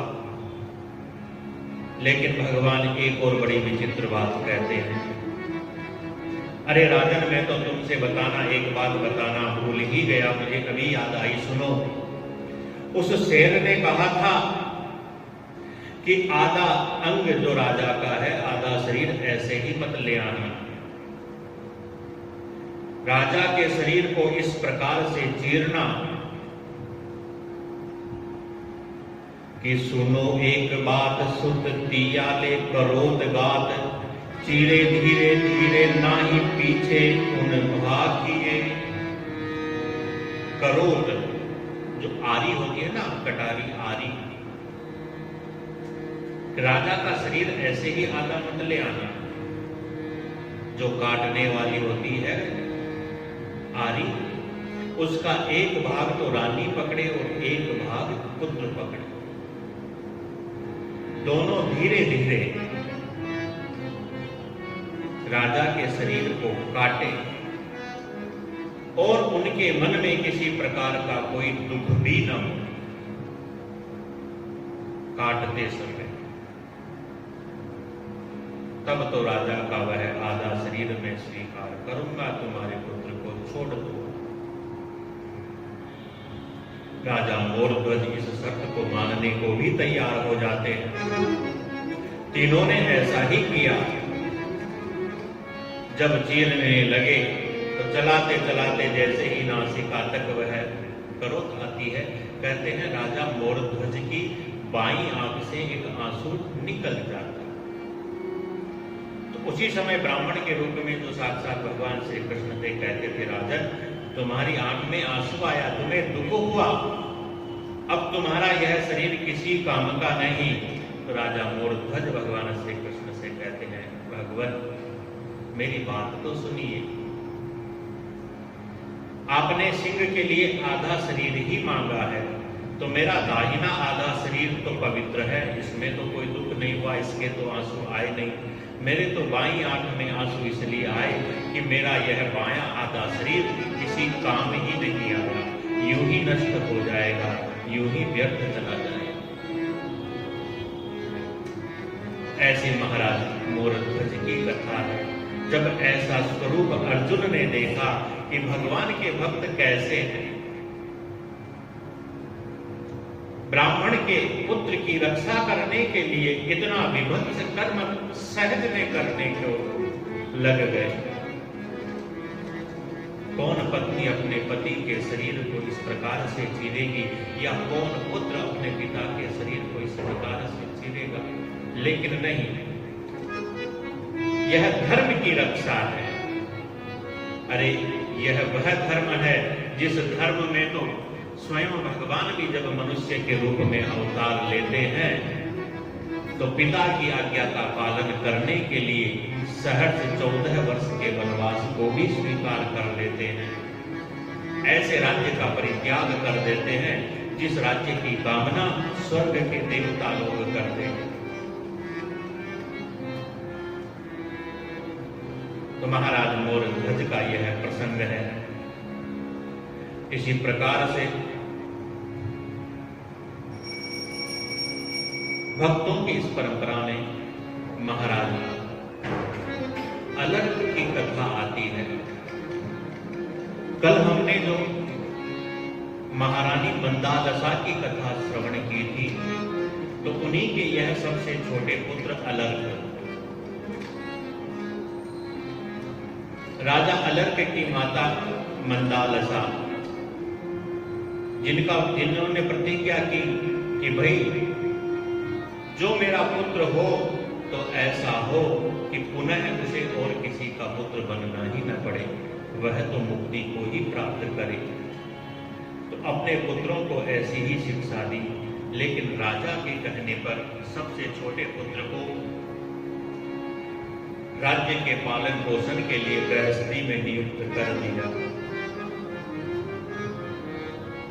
लेकिन रानी मंदालसा को मन में सदैव चिंता रहती, मेरे छोटे पुत्र को भी वैराग्य हो जाए। इसलिए जब वन में गई बड़े पुत्रों को कहा, बड़े पुत्रों ने आकर के समझाया, अलर्क नहीं माना। तो इन बड़े पुत्रों ने क्या किया कि अपने मामा जो काशी का राजा था उसको जाकर के कहा कि तुम इसके राज्य पर आक्रमण करो, इतने सैनिक मरेंगे, इसको दोष लगेगा। और इधर आकर के समझाया, तुम्हारे कारण युद्ध होगा, सैनिक मरेंगे, तुमको पाप लगेगा। तो अलर्क ने अपने माता की दी हुई चिट्ठी को खोल करके पढ़ा, जो माता ने कहा था कि जीवन में जब संकट आए तब पढ़ना और ऐसा ही करना। तो वैराग्य लेकर के और फिर वन में जाते हैं, भगवान की भक्ति करते हैं, भगवान के परम धाम को यह प्राप्त करते हैं। भगवान की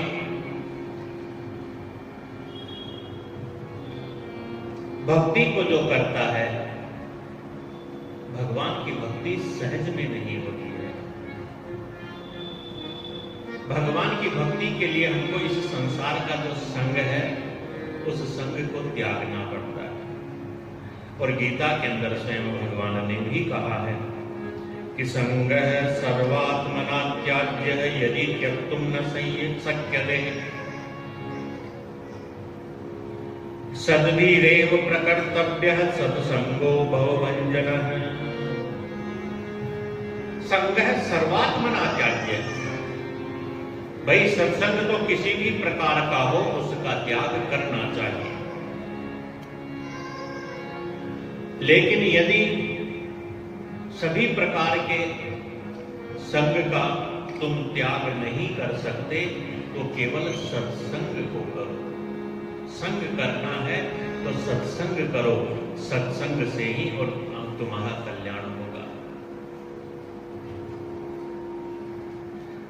सत्संगति कथय किम न करोति पुंसाम, यह नीति शास्त्र का वाक्य है। सत्संगति कथय किम न करोति पुंसाम। अरे ऐसा कौन सा हमारा भला है जो सत्संगति से नहीं हो सकता। सत्संगति से सब कुछ हो सकता है, लेकिन सत्संगति केवल मनुष्य की हो यह जरूरी नहीं। सत्संगति हम शास्त्रों की भी कर सकते हैं। सब शास्त्रों का अध्ययन भी सत्संगति है। अच्छे लोगों की संगति सत्संगति है। भगवान की भक्ति सत्संगति है। भगवान का कीर्तन यह सत्संग है।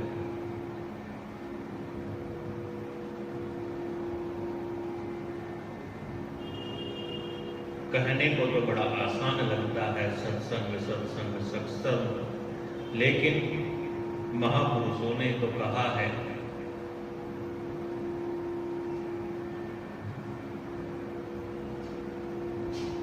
संसार के अंदर यदि कुछ दुर्लभ है तो वह दुर्लभ है भगवान की कथा और सत्संग। कथा आपको बहुत मिल जाएगी, बहुत कथाएं हो रही है, कथाओं की कोई कमी नहीं है, लेकिन संत समागम हरि कथा तुलसी दुर्लभ होई। संत समागम और हरि कथा, कथाएं बहुत है लेकिन हरि कथा कोई नहीं है। हरि शब्द का अर्थ क्या है? हरि हरति पापानि, जो हमारे पापों का हरण कर ले वह हरि। और ऐसे भगवान हरि की कथा हरि कथा, तो ऐसी कथा जो हमारे मन की व्यथाओं को दूर कर दे, ऐसी कथा का मिलना बड़ा कठिन है और ऐसे सत्संग का मिलना बड़ा ही कठिन है।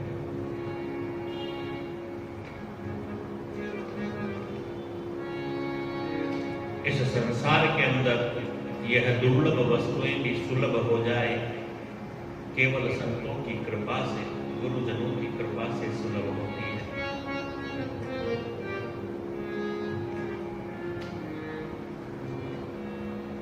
हम स्वयं संत बनेंगे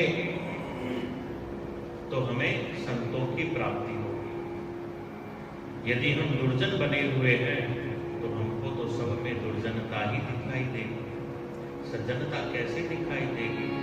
सत्संग हमें कैसे प्राप्त होगा? बिना सत्संग के विवेक नहीं हो सकता और विवेक के बिना हमारा अज्ञान दूर हो नहीं सकता।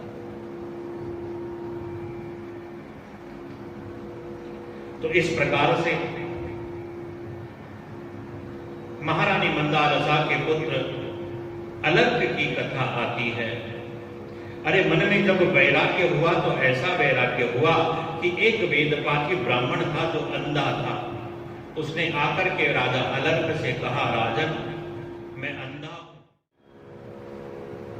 एक बार की बात है, महाराज अलर्क जो वैराग्य को धारण करके जंगल के अंदर चले गए।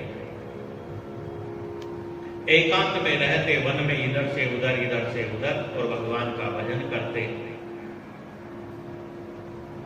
जब प्यास लगी तो समीप में कोई सरोवर देख करके उस सरोवर के किनारे यह महाराज अलर्क जब पहुंचे तो सरोवर के किनारे बड़ा अद्भुत दृश्य प्रकट था। एक कोई मरा हुआ व्यक्ति उस सरोवर के किनारे पड़ा था और दो पिशाच वहां पर परस्पर लड़ रहे थे, इसको मैं खाऊंगा, इसको मैं खाऊंगा। राजा अलर्क ने थोड़ी देर तो उनकी वह लड़ाई देखी और जाकर के फिर उनसे पूछ लिया, अरे तुम क्यों लड़ रहे हो, क्यों विवाद कर रहे हो, क्यों झगड़ा कर रहे हो? उन पिशाचों ने कहा, यह वस्तु तो है एक और इसको प्राप्त करने वाले हम दोनों इसे खाकर के अपनी भूख मिटाना चाहते हैं। हम दोनों का कैसे पेट भरे? तो राजा अलर्क ने कहा, कोई बात नहीं, तुम दो हो, यह वस्तु एक है। प्रभु आप वरदान ही देना चाहते हो तो एक काम करो, ऐसा वरदान दो कि यह सारा का सारा विश्व हमेशा सुखी रहे, किसी भी वस्तु का किसी को कोई भी दुख न हो, कोई दुखी नहीं रहे, ऐसा मुझे वरदान दो। जब ऐसा वरदान मांगा तो भगवान कहते हैं, नहीं, यह तो असंभव है। अरे हमने इस संसार को कर्म प्रधान बना रखा है, जो जैसा कर्म करेगा उसको वैसा फल मिलेगा। अब तुम चाहते हो सब सुखी हो, यानी जो बुरे कर्म करे वह भी सुखी रहे, तो ऐसा तो हो नहीं सकता है। कर्म सबके अलग अलग हैं, किंतु हमारी कृपा से अब तुम्हारे अंदर वह सामर्थ्य है, जो कोई जिस भी इच्छा से तुम्हारे पास आएगा उसकी वह इच्छा तुम पूरी कर दोगे, अंत में तुम्हें हमारे ही धाम की प्राप्ति होगी। यह वरदान हम तुमको देते हैं। स्वयं को मांगने के लिए भी वरदान मिला, स्वयं भगवान साक्षात विष्णु भगवान शंकर वरदान देने वाले हैं, तो भी महाराज अलर्क ने अपने लिए वरदान नहीं मांगा, अलर्क ने मांगा सारा विश्व सुखी हो। तो ऐसा जिनका परमार्थ का भाव होता है वही भगवान के सच्चे भक्त होते हैं, वही भगवान के असली भक्त होते हैं। भगवान के इन भक्तों की यह चर्चा हमने सुनी। यह ऐसे भक्त थे जो कर्म मार्ग के अनुष्ठानी थे। भगवान ने कृपा करके इनके कर्म मार्गों का परिमार्जन किया, इनके कर्मों को शुद्ध किया, इन सब का उद्धार किया।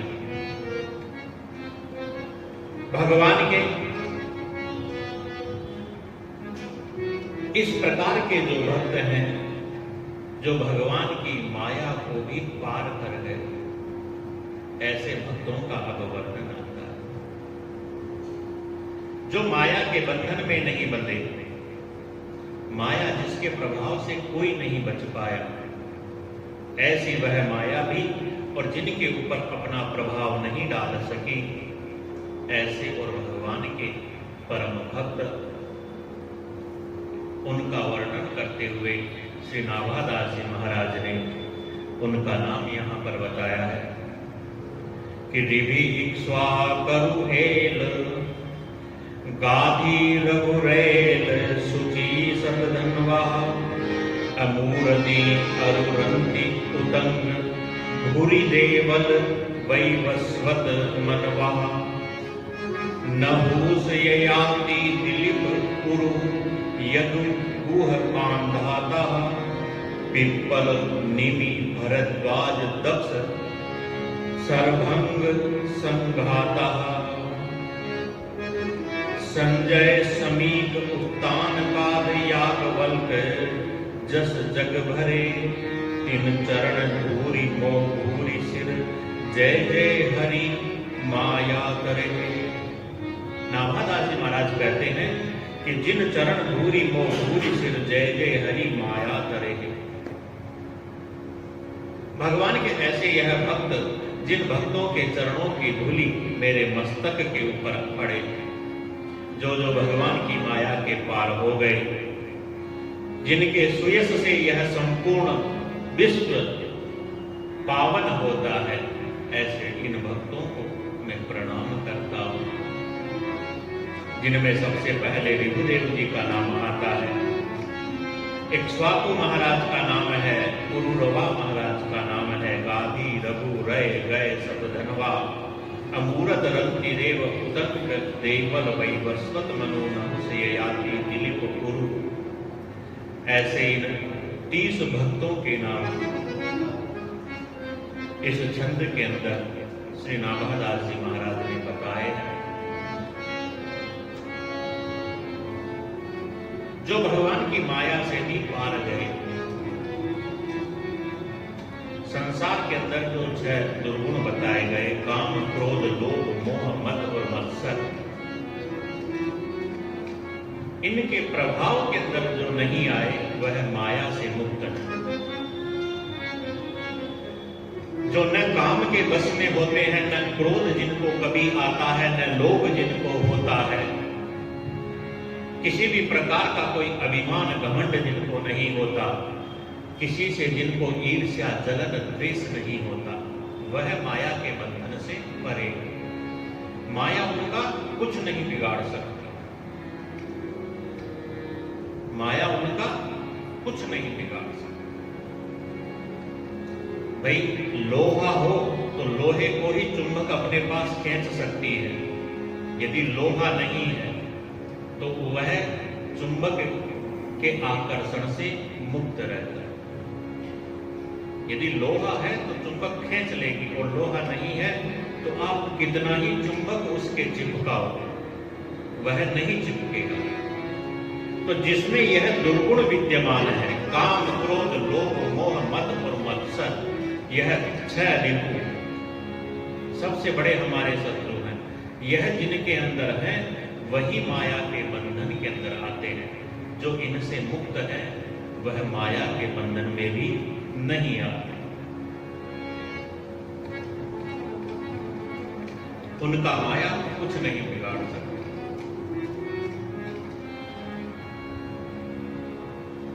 एक पंडित जी थे, यजमान के पास गए,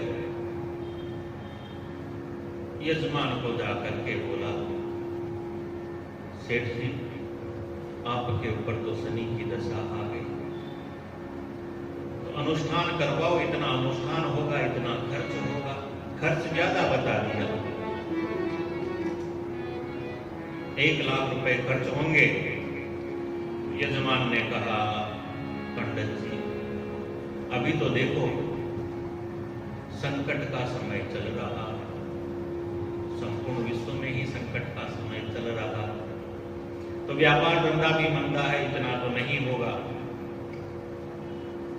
तो पंडित जी ने कहा कोई बात नहीं, थोड़ा छोटा कर लेते हैं, 50,000 लगेगा। तो यजमान ने कहा नहीं, इतना भी नहीं होगा। तो पंडित जी ने फिर कहा वही 10,000। यजमान ने कहा नहीं, अभी तो 6 महीने हो गए, भाई 6 महीने से व्यापार ठप ही पड़ा है, इतना भी नहीं। पंडित जी ने कहा चलो कोई बात नहीं, 1100 रुपए। तो भी यजमान ने कहा पंडित जी इतना भी नहीं, अभी तो सरकार ही कुछ दे दे तो उसी से अपना काम चला रहे। पंडित जी ने कहा कोई बात नहीं, 101 रुपए। पंडित जी ने फिर मना कर दिया, नगद की तो बात ही मत करो, 101 तो क्या 11 रुपए भी नहीं है। पंडित जी ने कहा तो जाओ, फिर शनि भी आपका कुछ नहीं करेगा। यानी जिसके पास कुछ नहीं उसका कोई कुछ नहीं कर सकता। तो यह माया के वश में कौन आते हैं? माया के वश में वही आते हैं जिनके अंदर यह दुर्गुण होते हैं, काम क्रोध लोभ मोह मद और मत्सर। यह जिनके अंदर नहीं वह माया के बंधन से भी छूटे हुए हैं, मुक्त है। माया उनका क्या करे? हम लोग बचपन में थे ना, तो बचपन में क्या करते थे, कहीं से चुंबक मिल जाती तो या तो चुंबक को तोड़ करके 2 चुंबक कर लेते, या कोई लोहे का टुकड़ा ले लेते, और जो पढ़ने की पुस्तक होती ना किताब, तो उसके पन्नों पर ज्यादा मोटी किताब हो तो उसके नहीं, एक पतली किताब हो या एक पन्ना हो, तो एक टुकड़ा तो ऊपर रखते और दूसरा टुकड़ा नीचे लगाते। अब उस नीचे वाले को हिलाते तो वह ऊपर वाला टुकड़ा स्वयं हिलता। और बचपन में सब इतने ही अबोध होते हैं, तो नीचे वाला हाथ ऐसे छुपा लेते, किसी को दिखाई नहीं देता और बताते देखो यह अपने आप चल रहा, अपने आप हिल रहा। अब जाकर के इन आध्यात्मिक कथाओं को जब हम पढ़ते हैं और फिर विचार करते हैं, तब मन में आता है कि भाई हमारे बचपन के खेल कूद कैसे थे, वह तो सब इन शास्त्रों के ही, शास्त्रों में जो बातें बताई हुई है, इन्हीं बातों का प्रकाशन करने वाले, इनको समझाने वाली वह कुंजियां थी, वह चाबियां थी। भाई ऊपर की वह चुंबक या लोहे की वस्तु वह जीवात्मा मान लो, और नीचे वाली जो चुंबक है वह माया मान लो। तो इनमें आकर्षण है, वह आकर्षण जैसे नीचे वाली को हिलाओगे आपको वह ऊपर वाली वस्तु अपने आप हिलती है, वह आकर्षण है, उनमें सामंजस्य है। लेकिन ऊपर चुंबक या लोहे की वस्तु की जगह आप प्लास्टिक की वस्तु रख दो या अन्य कोई दूसरी वस्तु रख दो, तो नीचे वाली को आप कितना ही घुमाओ, ऊपर वाली वस्तु नहीं हिलेगी, नहीं नाचेगी। तो हमारे अंदर जब तक यह दुर्गुण है, तब तक वह माया रूपी चुंबक हमें अपने से चिपका करके नचाती रहती है। यह दुर्गुण हटा दो, लोह तत्व हटा दो, तो वह माया रूपी चुंबक फिर हमको अपने से नहीं चिपका सकती, नहीं हिला सकती है, नहीं नचा सकती।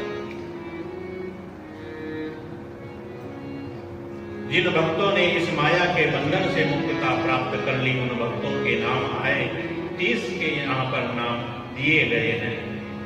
महाराज रंती देव,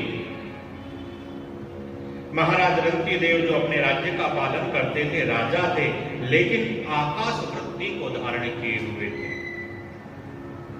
राज्य का कुछ नहीं लेना, अपने आप जो मिल जाए उससे जीवन निर्वाह करना।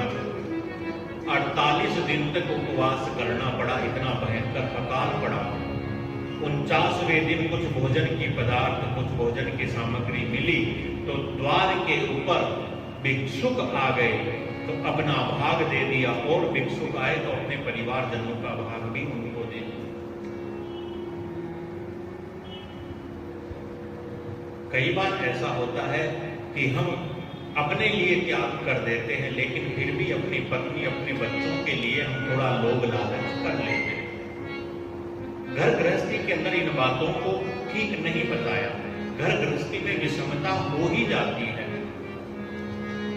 माता का हृदय इतना कोमल होता है, वात्सल्य प्रेम इतना अधिक होता है कि भाई अपने पुत्र को तो 1 चमची ज्यादा दे ही देती है, तो यह विषमताएं हो जाती है। लेकिन महाराज रंती देव ने ऐसा नहीं किया। द्वार पर भिक्षुक आया तो अपना भाग दे दिया, दूसरा भिक्षुक आया तो अपने परिवारजनों का भी भाग दे दिया, उनकी भी चिंता नहीं करी, क्योंकि अतिथि देवो भव, अतिथि देवता के समान होता है, उसका सत्कार पहले आवश्यक है। तो ऐसा यह सब प्रसंग हुआ। इस प्रकार के माया के बंधन से पार जाने वाले भक्तों का यह चरित्र वर्णन होता है। कल यथा समय इन प्रसंगों को हम आगे फिर अवलोकन करेंगे। आज के इस मंगलमय प्रसंग को समस्त विश्व की मंगल कामना करते हुए, आप सभी की मंगल कामना करते हुए, भगवान के चरणों में समर्पित करते हुए, भगवान नाम का संकीर्तन करते हुए और विराम करते हैं। भक्तमाल की यह कथा भगवान की प्रसन्नता के लिए और संपूर्ण विश्व के कल्याण के लिए ही हो रही है। तो भगवान नाम का संकीर्तन हमारे किसी भी प्रकार की रिक्तता को, किसी भी प्रकार की जो अपूर्णता रह जाती है, कोई त्रुटि, कोई दोष हो जाए, उसे पूर्ण करने के लिए आवश्यक है कुछ समय भगवान नाम का संकीर्तन, और फिर आज के इस प्रिय प्रसंग को यही विराम। बोले भक्तवत्सल भगवान की जय।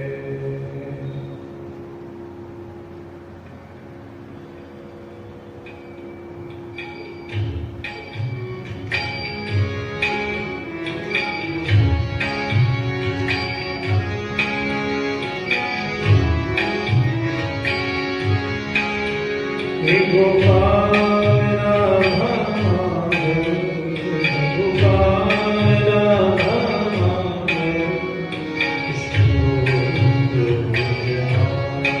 हरे गोपाल राधा माधव, हे गोपाल राधा माधव, कृष्ण गोविंद